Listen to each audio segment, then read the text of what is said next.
Gusto mong maging successful. Pero tanong, ano bang ginagawa mo ngayon? Nag-aaral ka ba ng bagong skill? O chill ka lang dyan? Umaasa na may mangyayari kahit na hindi ka gumagalaw. You know, in this digital world, hindi naghihintay ang mundo para sa'yo. Every day, thousands of people are getting better, getting smarter, and making things happen. And if you're sitting around hoping na aangat ka without even leveling up, without practice, you're setting yourself up for failure. Alam mo, in this game, ang pinakamabilis matuto at mag-adapt, yun ang pinakamabilis yumaman. The world rewards the quick and the relentless. Hindi yung mga nakarelax lang dyan. So today, I'll show you the skills you need to succeed in this digital age and the steps to master them. Number 1, the power of content creation. I remember nung nagsimula ako, wala akong alam. Parang ikaw. Siguro ngayon you're lost at madami kang options. Pero kulang ka sa action. And content creation was where I started. And guess what? Kahit simple lang yan, it's one of the most powerful skills you'll ever learn. Bakit? Kasi content builds your brand. Dito nagsimula ang lahat. But here's the truth. Content creation isn't just about posting anything online. Kung pangit ang video mo, sino ang papansin? It's about creating content that stops people in their tracks. Na kahit hindi ka pa pro, you have to start somewhere. That's why I recommend na gumamit ka ng tools like Canva to design your visuals. Mag-practice ka. Hindi mo kailangan ng perfect equipment or skill set to begin with. Pero kailangan mo talaga mag-umpisa. Kasi diyan ka magle-level up. One thing I want to tell you is attention, bro.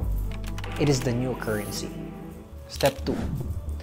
Digital marketing basics. Kailangan aralin mo yan.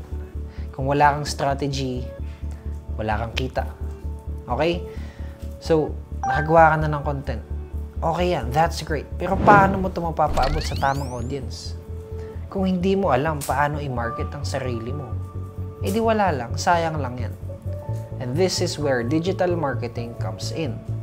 Dapat alam mo paano gumagana ang algorithms, paano palakihin ang reach, at paano i-retain ang audience mo. Hindi pwedeng post ka lang ng post, tapos bahala na. Kailangan mong maintindihan paano ka makakapag-build ng following, paano ka makaka-engage sa audience, at paano ka makakapag-convert ng views sa pera. I know people who started their Instagram, their TikTok, or YouTube with 0 followers. And they kept learning marketing basics. In 6 months, in 1.5 years, ang layo na ng narating nila. Alam mo kung bakit? Kasi may plano sila. Ngayon, kung ikaw wala kang strategy at umaasa ka lang sa swerte, malabong may mangyari. You have to remember that in this digital world, you have to work smarter and not harder. Number 3, data analysis. Kung hindi mo alam ang numero, hindi ka unlad. Let's be real. Alam mo ba kung anong content ang nag-work at anong hindi? Kung wala kang idea, you're guessing. And ang guessing game, hindi pwede sa negosyo yan. Kung hindi ka nagbabasa sa data at based sa data, parang nagbubulag-bulagan sa mundo ng digital. Here's a quick story. May mga kilala akong business owners na akala nila okay na ang business nila kasi marami silang followers. Pero pagtingin sa sales, boom, bagsak. Because numbers don't lie, bro. Kaya kung hindi mo ginagamit ang Google Analytics o kahit anong tracking tool, hindi mo makikita ang reality. Use Meta Facebook ads, Google Analytics para malaman mo kung saan nanggagaling ang traffic mo. Ano ang top performing posts mo? At ano ang mga dapat mong itigil at dapat mong ipagpatuloy? Kailangan alam mo kung saan pupunta ang effort mo para alam mo kung saan ka magdo-double down ng energy at resources. Because without data, you're just shooting in the dark. Pero pag alam mo ang data, then you're setting yourself up for a bigger success. Number 4, step-by-step skill building. Now, hindi ka magiging expert sa isang araw. Tandaan mo yan. Progress takes time. Pero kung consistent ka, man, you'll get there. Sinasabi ko sa'yo. Dito papasok yung dedication at disiplina. Kasi kung hindi ka disiplinado, hindi mo mabubuo ang skills na kailangan mo para magtagumpay. So step 1, start with basics. Start simple. Masterin mo muna yung basics. Paano mag-edit, paano gumawa ng marketing collateral, paano magbasa ng data, Meta Business Suite for social media. Huwag ka mag-skip ng steps. Learn it one by one. Step 2, schedule learning time. Don't just learn when you feel like it. Mag-schedule ka ng oras para mag-aral. Maglaan ka ng oras para sa sarili mo. Every week, dedicate 1 to 2 hours per skill set. Set Mondays for content, Wednesdays for data, and Fridays for social media. Stick to it kasi ito ang magdadala sa'yo ng steady progress papunta sa inahangan mong goal. Step 3, fail and learn. Alam mo bang natuto ako dahil sa mga failures ko? Ngayon, kung takot ka mag-fail, edi hindi ka matututo. Ang daming beses na ako nagkamali. Nakakahiya minsan, ang daming wasted time. Pero lahat ng yan, aral eh. So don't be afraid to make mistakes. Fail forward. Mas okay yun. Now, let's talk tools. Alam ko marami kang pwedeng piliin. Pero ang daming noise dyan. Madami kang pwedeng i-consider. Number 1, Canva. Canva is for content creation. Okay yan. Okay ang Canva kasi diyan ka pwede magsimula sa designs. Mag-practice ka lang na mag-practice para mahasa ka sa visual storytelling. And kung magaling ka na dyan, great. Then move on to more complex tools. Number 2, Google Analytics or Meta Business. Sa totoo lang, this tool is a goldmine. Hindi mo malalaman kung effective ang strategies mo kung wala to. Alamin mo kung saan ka malakas at kung saan ka mahina. Numbers will tell you kung saan ka dapat mag-focus. Number 3, any video editing app. Okay yan. Gamitin niyo yan. CapCut, Premiere Pro.